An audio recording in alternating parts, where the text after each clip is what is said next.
El Foro Confilegal, un espacio para conocer las novedades sobre la justicia y el mundo del derecho. Y del revés.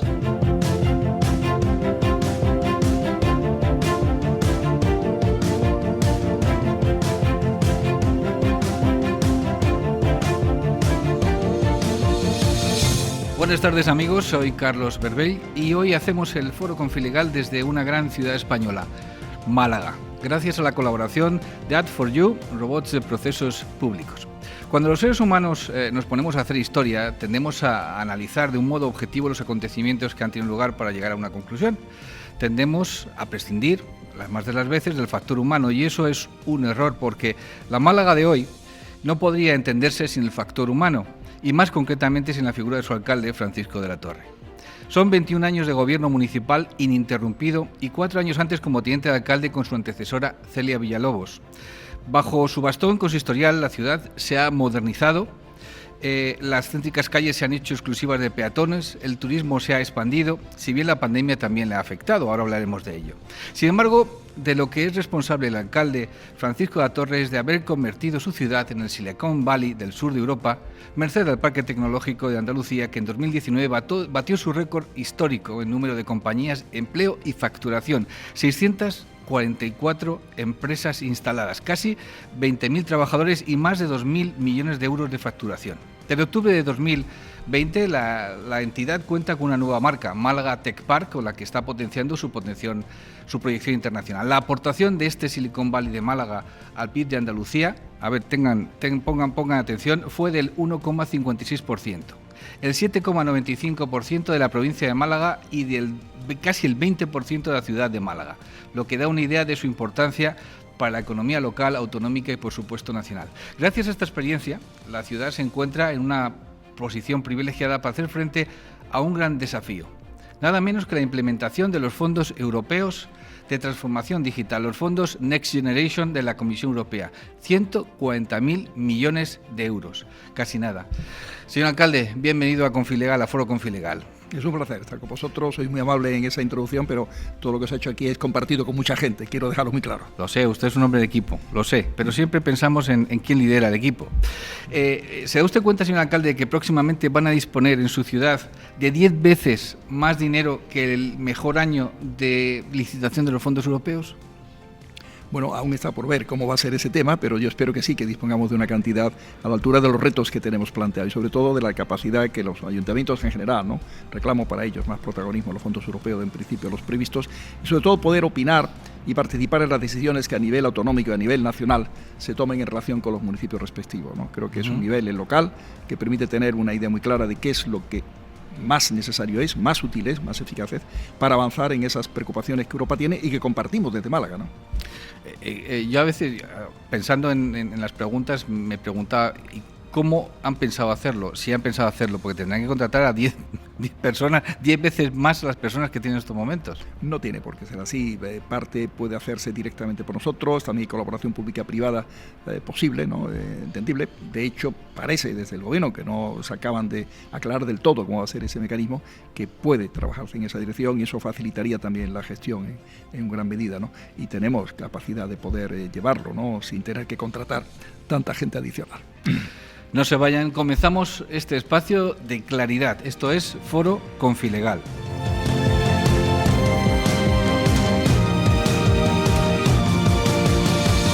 En el Foro Confilegal, la entrevista de la semana. Señor alcalde, ¿la tecnología es una ventaja en la gestión? Da ventaja en la gestión, da capacidad de información, información en tiempo real, que es enormemente útil, y puede tener efectivamente la misma gestión directa pública, una aplicación clarísima de ahorro de tiempo, de ahorro de papeles, de facilidad para los vecinos. Hay que trabajar siempre haciendo fácil las cosas, una administración que sea cercana, que sea transparente, para la misma transparencia tan necesaria en la gobernanza de hoy. Es muy buena la tecnología, no cabe duda. Recientemente, precisamente el Gobierno aprobó justamente los 18 proyectos Sandbox. No sé si usted tiene relación con ellos, si está trabajando, van a trabajar algunas empresas en esos proyectos, son 18 proyectos continuamente, y si cree que el blockchain va a ser el futuro en la gestión de la ciudad.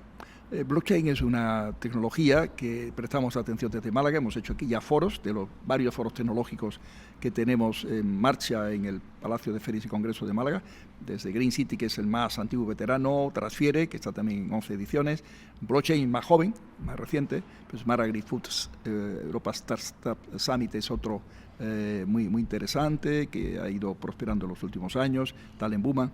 Y Blockchain teníamos previsto un congreso de nivel europeo y mundial que la Unión Europea había decidido con el apoyo además de la vicepresidenta Calviño de que pudiera ser así en Málaga, pero la etapa de la pandemia lo ha atrasado el tema, ¿no? Hemos dedicado atención a la cuestión, sabemos que ciberseguridad es algo muy importante y blockchain es un paso adelante que nos permite trabajar con una gran con suficiencia de seguridad para poder tener buen trabajo a nivel empresarial y a nivel también del sector público.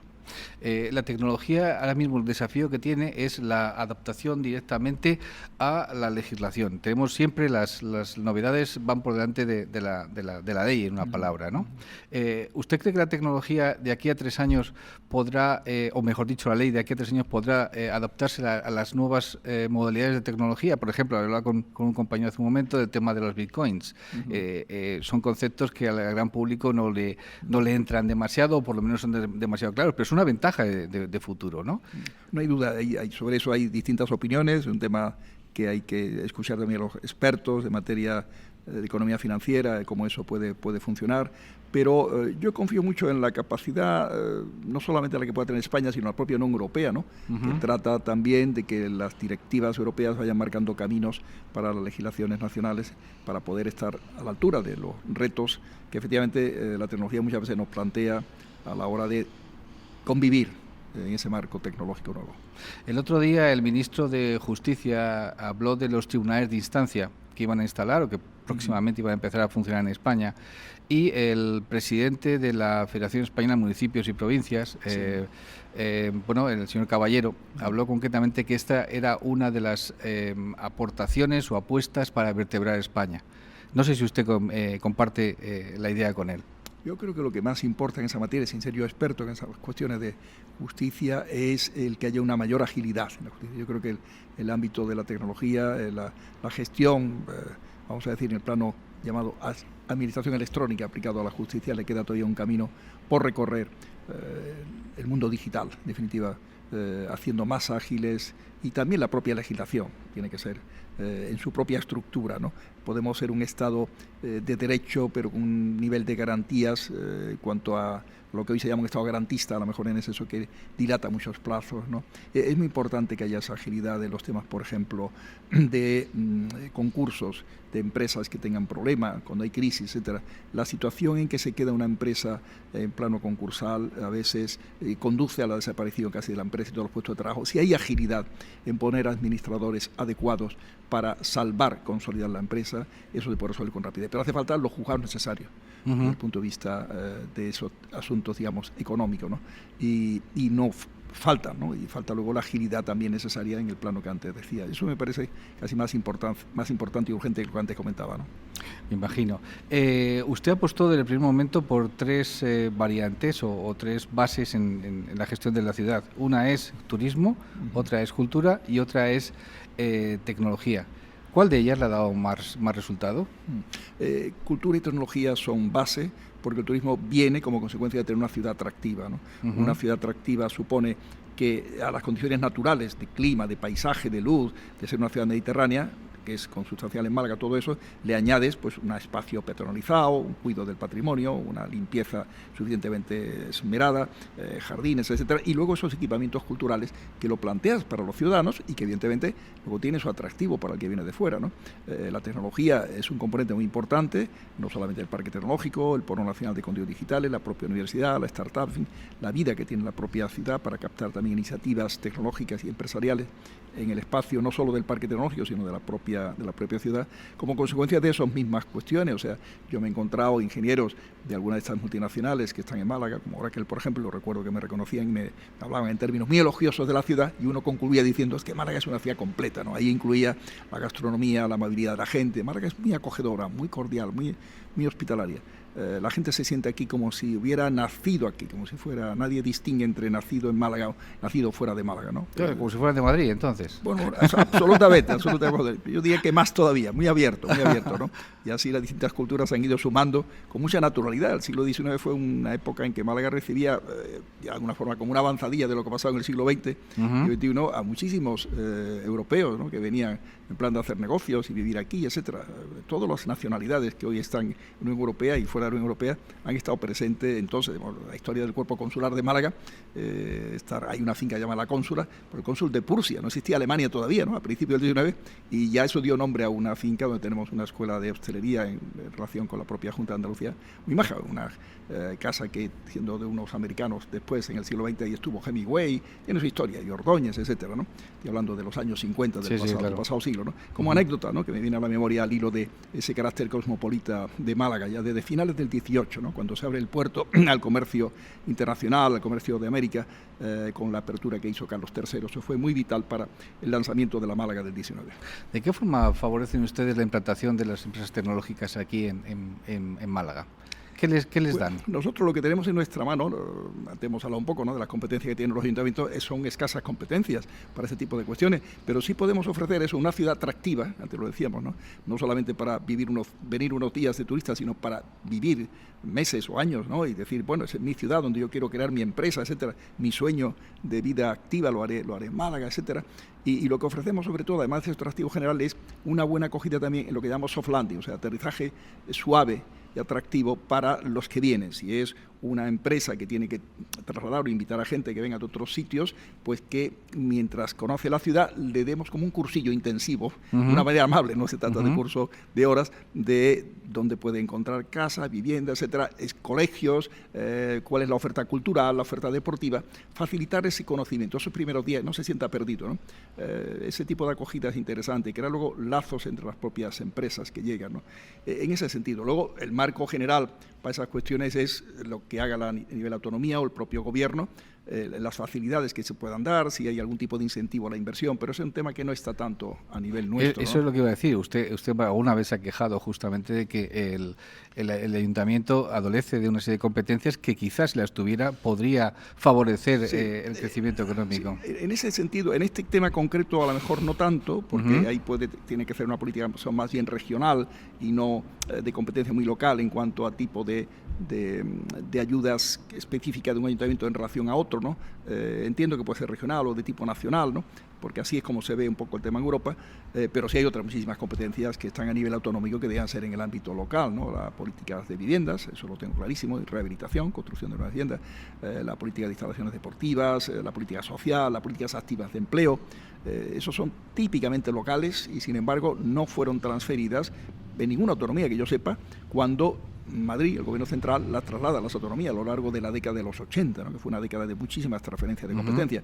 También hubo transferencias, en principio de los años siglo XXI, políticas activas de empleo a Andalucía llegaron en el año 2003, quiero recordar, y nosotros la reclamamos. Yo ya era alcalde aquí en 2003 y reclamábamos a la Junta que no la transfiriera, y teníamos ya iniciativas como el Instituto Municipal de Formación y Empleo, que hemos hecho muchísimas cosas sin ser competencia y obligación. La competencia es una obligación, entonces tienes que tener unos recursos y también tienes que dar cuenta de una gestión, ¿no?, en ese sentido, ¿no? Esa es una realidad y es un déficit que los ayuntamientos españoles tenemos en este momento, que se trata de la era de las ciudades, la Europa de las ciudades, pues estamos en inferioridad de condiciones con los municipios de otros países europeos. No se hizo bien ese estado de la autonomía, le ha faltado reflexionar y estar sensible a que en las ciudades las autonomías tenían, no las han sabido utilizar, un apoyo formidable para captar cuestiones. Por ejemplo, un ejemplo concreto, en Andalucía, teniendo Málaga, que es la ciudad más grande de España, no capital autonómica, era la candidata ideal para que Andalucía recibiera agencias europeas.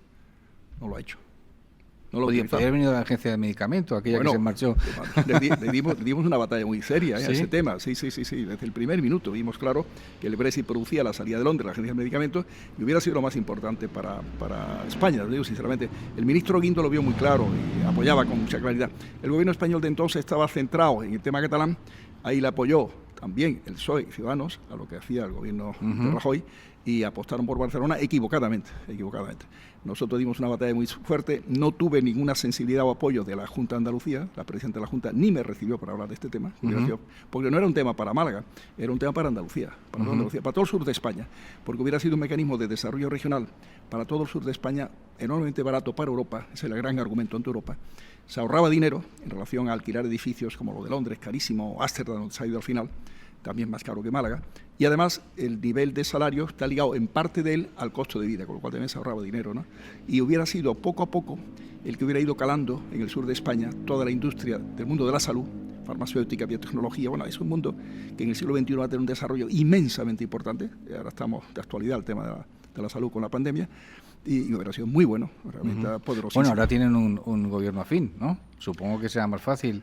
A nivel autonómico. A nivel autonómico, sí, pero eso de la agencia de medicamentos, desgraciadamente, fue una oportunidad que pasó delante y ahora ya cómo la reconduce. No puedes decir a los de Ámsterdam o a Holanda que podía hacer mejor aquí. Yo llegué a visitar las instalaciones de Londres y me reuní con Guido Rassi, un italiano que dirigía entonces la agencia, para ver cómo era el edificio y plantear nuestro proyecto de candidatura si el gobierno hubiera entrado en el tema y si hubiéramos tenido el apoyo. Si a la Andalucía se hubiera movido, se hubiera dado cuenta el gobierno que era una oportunidad de oro. Tan convencido yo estaba y interesado en el tema que le escribía a la alcaldesa de Barcelona, Colau, la misma que hay ahora, y a Puigdemont, que era entonces el presidente, para que se dieran cuenta que con Málaga la industria catalana farmacéutica podía tener más cerca la agencia que si estaban ellos, porque ellos no iban a ganarla. Era muy duro decirlo, pero yo con palabras amables se lo decía claramente, porque era un proceso, nunca mejor dicho, que conducía a una candidatura fallida, como así fue, ¿no? Sabe que ustedes los llaman los catalanes del sur, ¿no? No sabía. No sabía, sí. Digo, en Andalucía concretamente, una de las ciudades más industriosas es justamente Málaga. Fuimos en el 19 una ciudad que competíamos con Barcelona y con Bilbao. Con Barcelona en el textil y la química y con Bilbao en la siderurgia, ¿no? El segundo tercio del 19 fue muy brillante para Málaga. A pesar de no tener carbón, se hizo ese gran esfuerzo ligado al desarrollo del vino y la pasa, que eran 200.000 hectáreas de viñedo, de moscatel maravilloso que había en las tierras de Málaga, tierras con mucha pendiente, de tal manera que cuando se pierde el viñedo como consecuencia de la filoxera en 1876, eso hunde, no pudo transformarse en otra agricultura alternativa por esa misma pendiente. Cuando llegó la etapa de la mecanización no pudo tampoco hacer esos cambios. Ahora hay nada más que 2.000 hectáreas de viñedo y sin embargo los vinos de Málaga son muy famosos, ¿no? Siguen siendo muy famosos, ¿no? Pero esa base fue la que facilitó pues martillos, clavos, flejes de acero para los toneles, los clavillos, los martillos y los clavos para las cajas de pasa, etcétera. Necesitaba, ¿no? Y la textil para la propia gente, que en el mundo agrario, que era la mayoría de la población activa, tuviera los necesarios input, ¿no? que necesitaban las familias malagueñas, ¿no? Una economía muy autosuficiente, digamos, entonces no había tanta comunicación interna dentro del país, no existía prácticamente una conexión ferroviaria potente, ¿no? Aún entonces, ¿no? Pero estamos hablando del segundo tercio del 19. Pero sí es verdad que fue en ese momento brillante. El vino de Málaga había sido declarado como la bebida sin impuesto para entrar en Rusia, ya en el 18, final 18, porque un embajador español, historia, sí, que era de aquí de Málaga, pues le regaló a Catalina Grande unas cajas de vino de Málaga y tuvo tal aceptación que libre de impuestos. Y eso dio una gran proyección internacional en aquel momento al vino malagueño. Señor alcalde, veo que lleva un pin de los Objetivos de Desarrollo Sostenible. Sí. ¿Es usted convencido? Sí, no está copiado de nadie de aquí, ¿no? Quiero decir que esto... ¿Cómo que no está copiado de nadie? Quiero decir que no me inspiró ningún español, ¿no? Simplemente tuve noticia de ellos en una reunión de Naciones Unidas, que hablamos de ODS, ya en el año 17 avanzado, y vi la conveniencia de...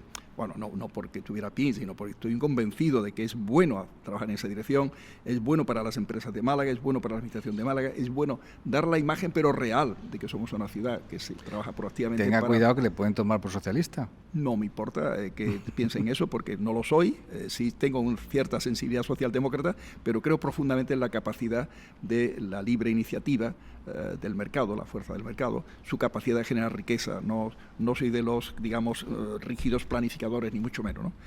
Creo en la libre iniciativa y el emprendimiento de una manera muy clara, pero hay que educar y formar para ello también, evidentemente.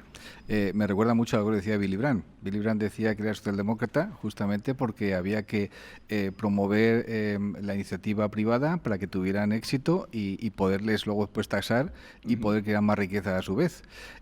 Usted además fue el creador del Partido Andaluz Socialdemócrata y formó parte también del Partido Socialdemócrata de Fernández Ordóñez, quiero decir, de Castalla y Vinalgalgo, por lo tanto... Tiene buena información. Sí, no sí, me ha extrañado nada ver ese pin que, por cierto, lleva el rey y también lleva el presidente del gobierno últimamente, pues como muy ostentoso, vamos a llamarle así, ¿no? Sí, pues muy llamativo por los 17 colores, un color claro. para cada objetivo de desarrollo sostenible, es así, ¿no? Pero es bueno que trabajemos muy sinceramente en la línea de esforzarnos por tener, entre otros, con el objetivo cuarto, la mejor educación posible para toda la población española y para la población del mundo, tener una visión global, ¿no? El planeta tiene muchos problemas, no solo los que podamos tener en nuestro país, y con esa visión de solidaridad internacional tenemos que trabajar también. Yo en algunas entrevistas que me han hecho para historias, aparte de todo esto, siempre me preguntaban lo siguiente: ¿tú dónde te ves dentro de 5 años? Yo le voy a hacer la pregunta al revés. ¿Dónde ve Málaga dentro de 5 años? Pero dentro de 5 años la veo en una posición mejor que la que tenemos hoy. Me imagino, pero obvio. ¿Cómo va a ser la Málaga dentro de 5 años? La seguiré viendo ahora, que será más fuerte aún en materia cultural, bastante más fuerte en tema tecnológico, ya somos bastante sólidos, pero más aún, con más empresas captadas, con más proyectos Smart City, con proyectos de sostenibilidad ambiental muy claros, una Málaga con una movilidad más resuelta todavía en términos de sostenibilidad, más sensible ambientalmente, y yo espero que sea una Málaga también con una oferta educativa aún mejor de la que tenemos, lo espero, no depende directamente de nosotros, pero ayudaré todo lo posible para que sea así, porque es lo más importante de todo.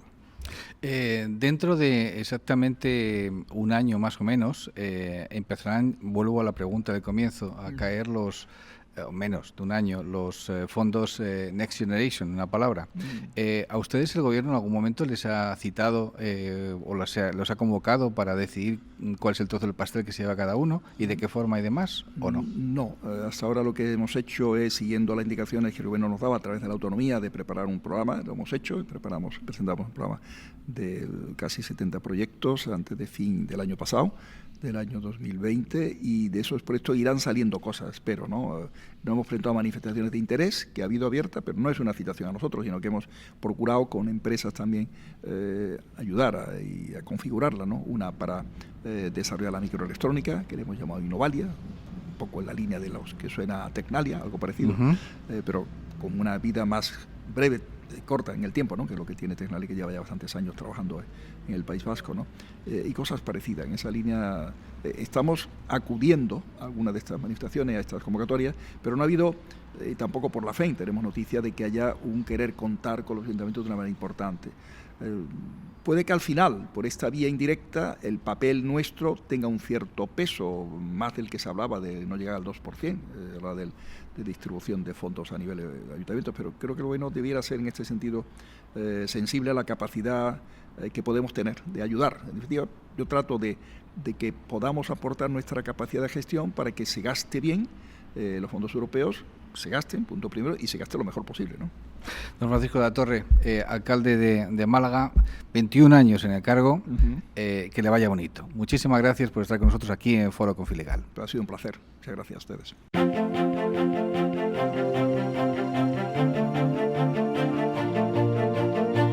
Las opiniones enriquecen y ayudan. Tertulia del Foro Confilegal.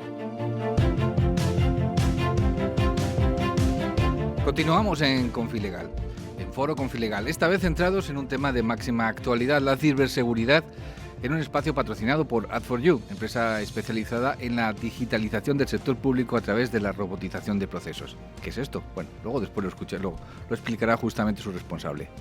De acuerdo con el último estudio publicado por el Ministerio del Interior sobre cibercriminalidad en España, en 2019 se identificaron 218.302 delitos relacionados con la cibercriminalidad. Mira que es difícil, ¿eh? De los cuales el 88,1% correspondieron a fraudes informáticos y cerca del 6% a amenazas y coacciones. Grandes empresas españolas como Acciona, Endesa, Adeslas o Mapfre, entre otras, han sufrido en 2020 delitos de ciberseguridad. desde ataques a sus webs, robos de datos, ataques de denegación de servicio, hasta el más común de los ciberdelitos, ataques de ransomware, ya saben, el secuestro de información, que es la introducción de software malicioso para infectar el sistema informático de una empresa, exigiendo el pago de dinero para restablecer el funcionamiento del mismo. Eso fue precisamente lo que le ocurrió hace poco tiempo con el ciberataque sufrido por el sistema informático al Servicio Público de Empleo Estatal, el SEPE. La Guardia Civil hizo público a finales del año pasado que las pymes son el objetivo del 70% de los ciberdelitos en España. Nuestros 3 invitados, precisamente en esta segunda parte de Foro Confilegal, nos van a ayudar a comprender el estado actual de este problema y si tiene solución. Son María Francisca Caracuel García, Kika. Buenos días. Buenos días, vicepresidenta tercera de la Diputación de Málaga, de la Delegación de Transparencia, Gobierno Abierto y Responsabilidad Social Corporativa. Manuel López Mestanza, diputado de la Diputación de Málaga, de la Delegación de Economía, Hacienda y Administración Electrónica y además concejal de Alaurín de la Torre.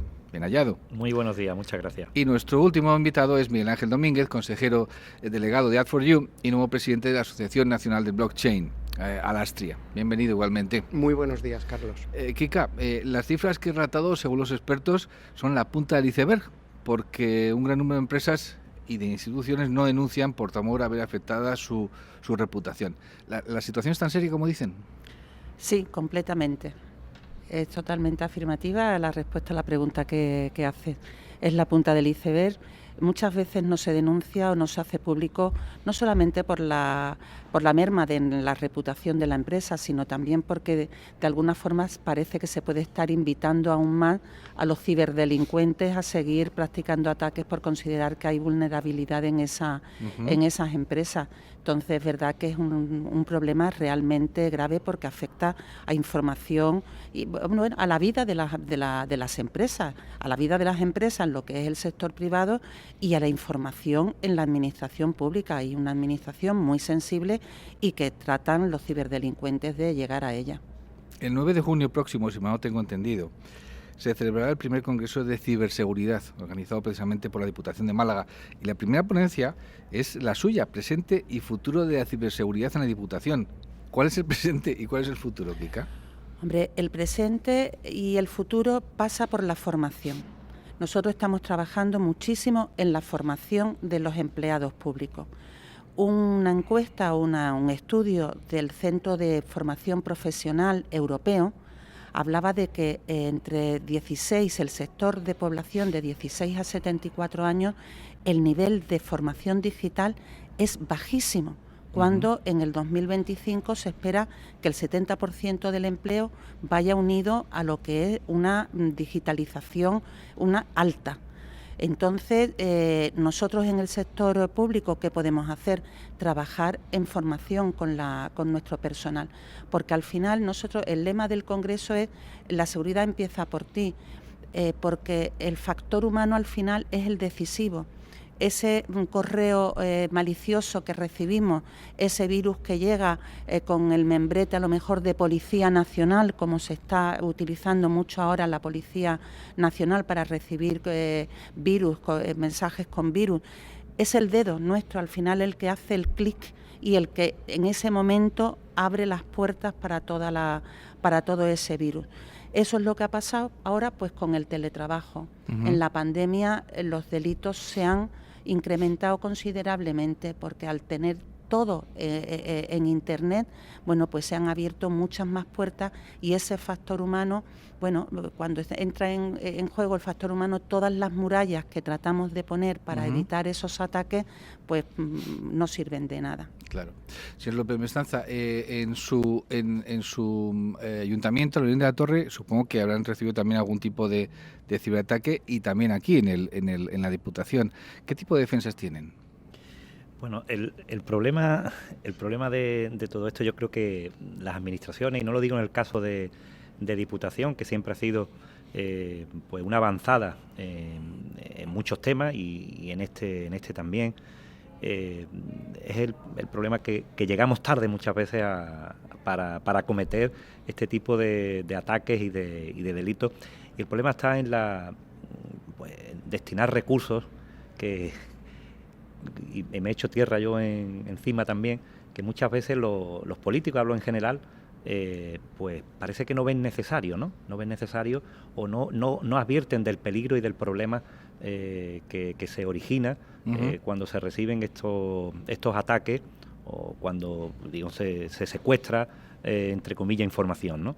Entonces, el tema de innovar y el tema de invertir recursos para atajar esto, yo creo que es fundamental y es, como digo, Diputación es un ejemplo, ahora mismo Diputación de Málaga es un ejemplo, pero a mí me preocupa mucho, digo por el área que toco en Diputación, como es Administración Electrónica y las relaciones con los municipios, especialmente los municipios menores de 20.000 habitantes, es cómo afrontamos el reto del futuro y de prestar un servicio a estos municipios, ¿no?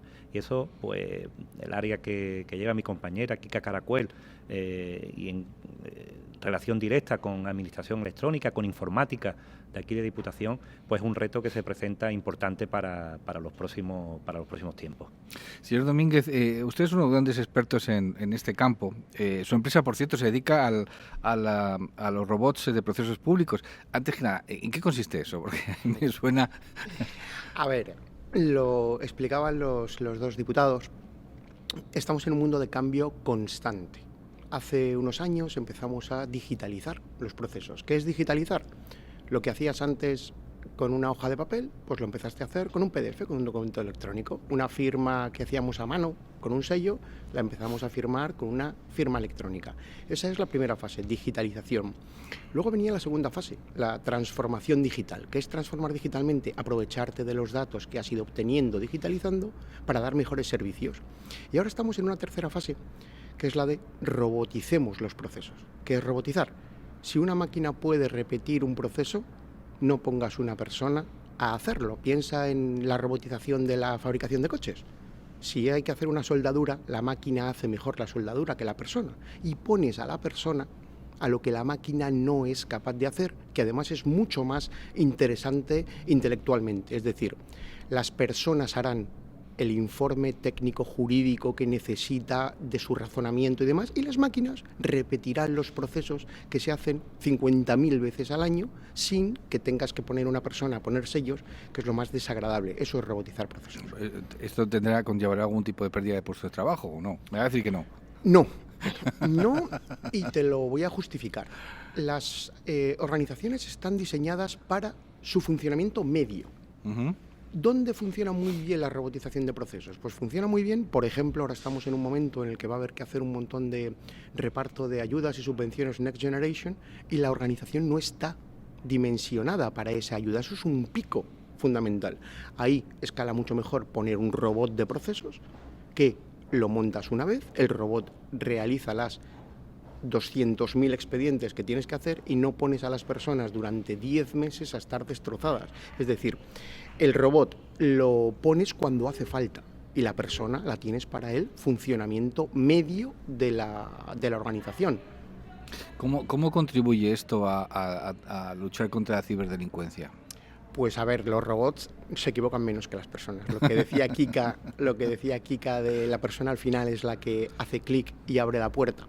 Sí. Al robot lo programas, con lo cual un robot le da igual que venga un correo electrónico de un hacker ruso que de un ciudadano. Él, si tiene que abrirlo, lo abre, si no tiene que abrirlo, no lo abre. Entonces es un mecanismo más seguro. A ver, vamos a entrar, a mí antes del programa, hablando con Miguel Ángel, me hacía hincapié en que en este año vamos a recibir 140.000 millones de los fondos europeos de transformación digital. Y me decía que evidentemente esto puede conllevar un peligro tremendo, porque claro, nos van a caer 10 veces más recursos de los que ahora mismo disponemos. Evidentemente el peligro de la ciberdelincuencia está ahí, ha ocurrido con el SEPE. La cuestión está en que nos podemos encontrar con un montón de charcos en los cuales nos vamos a encontrar con que los malos, vamos a llamarlo así, van a tratar por todos los medios de salirse con la suya. ¿Qué solución hay? Es decir, ante esa lluvia de recursos, ¿cómo podemos prevenir la ciberdelincuencia? Que como hemos visto, como ha dicho la Guardia Civil y como ha dicho el Ministerio del Interior, esto va a más. Kika. Además, los delincuentes suelen ir por delante. Claro, o sea, claro. Los delincuentes, nosotros ponemos murallas. Otra de las cosas que podemos hacer es trabajar con las mejores empresas para que nos doten de seguridad, y ellos van innovando, ellos van creando. El ransomware, bueno, pues hace unos años no existía, no recibían ataques de esa naturaleza. Entonces, seguir estudiando, recursos, dotar de recursos, como decía mi compañero Manuel López Mestanza, y muchas veces es que parece que no es muy atractivo. O sea, cuando en un programa político tú haces tu programa para unas elecciones, nunca se habla de ciberseguridad. O sea, tú puedes hablar de que vas a hacer carreteras, parques públicos, jardines para niños, pistas polideportivas, pero la ciberseguridad no habla de ella, no es un tema atractivo ni que le preocupe al ciudadano por desconocido. Entonces hay que dotar de recursos, hay que buscarse las mejores empresas en esto, y en Málaga tenemos una situación muy favorable. Ahora Google, un parque tecnológico, un parque tecnológico muy solvente, y ahora mismo pues Google, seguro que el alcalde lo ha comentado, bueno, pues ha elegido Málaga para hacer el centro de seguridad de Google. Google, fijaros, hace 12 años compró Virus Total, que es una empresa malagueña puntera, va a estar también en el Congreso, puntera en temas de ciberseguridad, y ya la compró Google hace 12 años a Bernardo Quintero. Entonces, y hablaba antes del tema de la formación. Nosotros no trabajamos en Diputación solo para la Diputación. Nosotros estamos formando, en el año 2020 hemos hecho formación con 72 pequeños municipios de la provincia. De 130 que tienen ustedes. Claro, y de 80 que son menores de 20.000 habitantes, 72 ya han recibido formación. Hemos trabajado en temas de transparencia y sobre todo en temas de ciberseguridad. ¿Cuáles son las áreas sensibles de la ciberseguridad en la administración pública aquí en Málaga? Bueno, en nosotros para la Diputación pues son los datos personales. Todo lo que suponga datos personales y datos económicos son los más atractivos para la ciberdelincuencia. O sea, no es la primera vez que se llega a bloquear o a coger las nóminas. Ha habido administraciones que han visto encriptadas o cómo han desaparecido las nóminas, el capítulo 1 de su presupuesto, ¿me entiende?, cogido por ciberdelincuentes. Y los datos personales, se coge información muy sensible de todo lo que son los trabajadores de una administración. Ya no hablo de una empresa privada, de lo que puede haber ahí. Y ahora ya además los ciberdelincuentes ya no se contentan con el chantaje del pago. O sea, o me pagas o no desencripto la información, sino que están vendiendo esa información o haciendo pública esa información, y son datos. Bueno, hay empresas del IBEX que han sido asaltadas por ransomware. Eso es muy, muy peligroso. Ustedes son... Sí.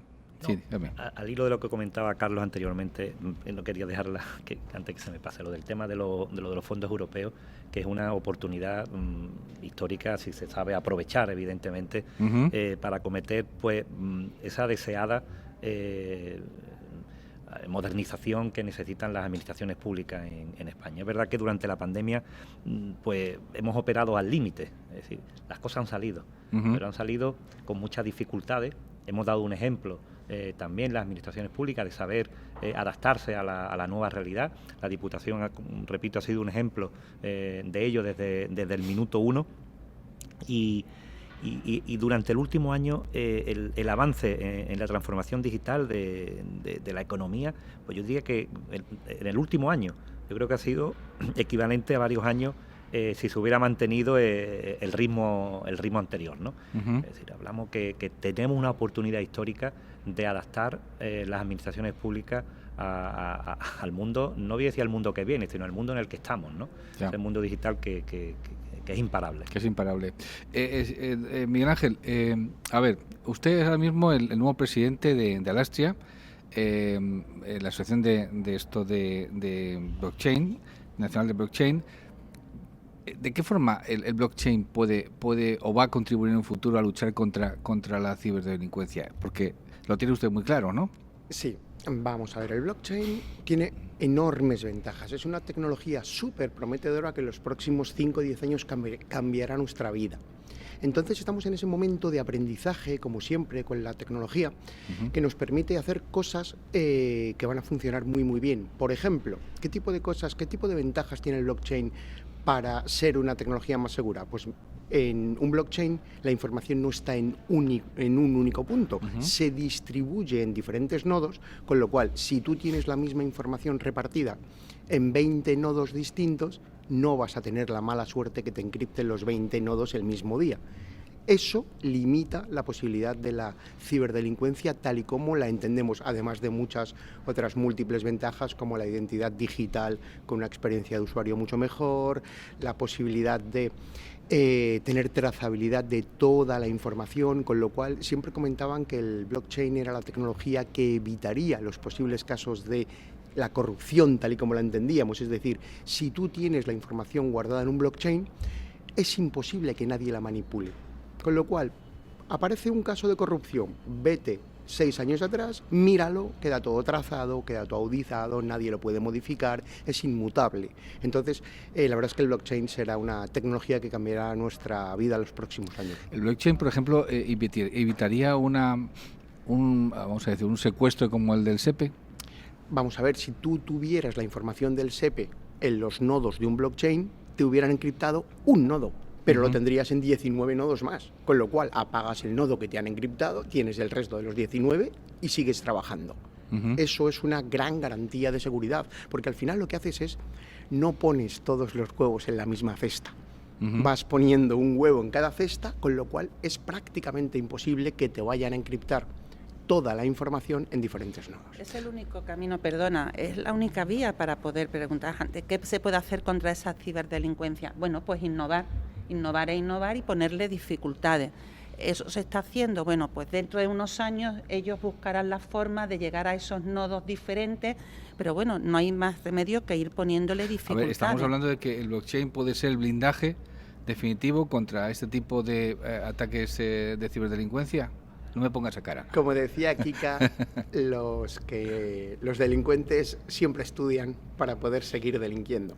Es decir, definitivo no hay nada, Carlos. Definitivo no hay nada. Es una mejora de seguridad indudable. Pero ellos pues se pondrán a buscar soluciones para intentar seguir extorsionándonos y tenemos que seguir trabajando día a día. Al final es una carrera. Nosotros somos los buenos, ellos son los malos y tenemos que preocuparnos porque los buenos ganen, es decir, que no nos puedan extorsionar, que no puedan quedarse la información personal de los ciudadanos para los que trabajamos, que no puedan hacer pública información de las personas que tienen su nómina, como decía Kika y demás. Ahora mismo cada vez hay más tipos de ataques, de ransomware, hay mucho de ingeniería social, que es una cosa que casi nunca se habla, porque siempre pensamos en la tecnología. Ahora se ha puesto de moda, Kika, me imagino que lo sabéis, en la Comunidad Valenciana y en Asturias, que cogen y mandan un correo electrónico cambiando la cuenta de adjudicatarios importantes, así de fácil. Ven que han ganado un concurso nuevo y mandan un correo a tesorería diciendo: oye, que te dijimos que la cuenta bancaria de la empresa es esta. No, es esta. Te hacen un phishing de toda la vida, es decir, te ponen un logotipo y demás, y hacen la transferencia de un contrato de basuras, que ya sabéis que puede ser brutal, y te han cambiado el número de cuenta. Tan fácil como eso. Entonces ahí es donde, claro, tenemos que ir trabajando día a día formando a la gente. Lo que hay que decir a la gente es: me da igual el correo electrónico que te haya llegado, comprueba que quien te lo ha enviado es quien dice ser. Se recibe todos los días. ¿Tu cuenta de correos está agotada, la capacidad? Sí, a mí el BBVA, por ejemplo, ayer me mandaron ¿Ese mismo? Sí. Cuenta de correo agotada. Pulsa aquí, clic para renovar y ampliar la capacidad de esto. Bueno, pues tan simple como eso, de eso son multitudes todos los días. Y eso es avisar a la gente, alertarla y la formación. Nosotros desde el año 2019 el 100% del personal de Diputación han pasado cursos de formación y seguimos con formación continuada, porque como decía Miguel Ángel, aquí ellos van también corren claro. Mucho los malos. Estamos llegando al final de nuestro programa, pero antes de marcharnos, a ver, Miguel Ángel, ¿quién forma parte de Alastia? Pues Alastria es, tal y como hemos dicho, una asociación importantísima. Normalmente empezó trabajando la gente del sector financiero. El Banco Santander es el vicepresidente actual de Alastria. La Bolsa de Madrid, Banco BBVA, Telefónica, Mafre, Metrovacesa, son grandes empresas del IBEX 35 y además pues nos unimos un montón de empresas innovadoras, somos más de 500 empresas de tecnología que sumando todos los trabajadores somos aproximadamente 1 millón de trabajadores tecnológicos que estamos unidos para crear un ecosistema de innovación que permita que España cambie un poco esos prejuicios que tienen siempre de es un país de sol y playa. No, es un país de sol y playa y de empresas que innovan y hacen tecnología interesante. A ver, ¿y cómo es posible que usted es una pyme? Ad4You es una pyme. Ahora ha sido elegido presidente y tiene como vicepresidente, me ha dicho, al Santander. Sí, y a esto, Grant Thornton. ¿Y esto cómo se hace? Pues bueno, el primer presidente fue el Banco Santander. El segundo presidente fue Bolsas y Mercados. Entonces, cuando había que renovar la candidatura, pues bueno, al final la implicación también evidentemente es importante, pero alguien dijo, pues ha llegado el momento de las pymes. Europa ha dicho que las pymes son fundamentales para que el país se reconstruya. Y alguien, medio en broma, medio en serio, dijo, pues Miguel Ángel podría ser un buen presidente, porque lleva toda su vida invertida en mejorar los procesos del sector público y el sector público va a ser muy importante, pues que sea el presidente. A mí me lo propusieron y dije, pues es un enorme honor y la verdad es que estoy súper contento. Yo supongo que en un tiempo, 5 años, 3 años, 4 años, el blockchain, lo que ustedes están impulsando desde su asociación, será lo que mande en todo nuestro sistema, ¿no? Digo yo. Yo creo que sí. Vamos a ver, las tecnologías disruptivas, la inteligencia artificial, el Big Data, el blockchain, ese tipo de tecnologías son las que van a ir cambiando nuestra vida. Ya está cambiando nuestra vida. Vosotros lo veis cuando os conectáis a Netflix y te dice, la gente que ve las series que has visto tú, ve también estas otras series. Eso es inteligencia artificial.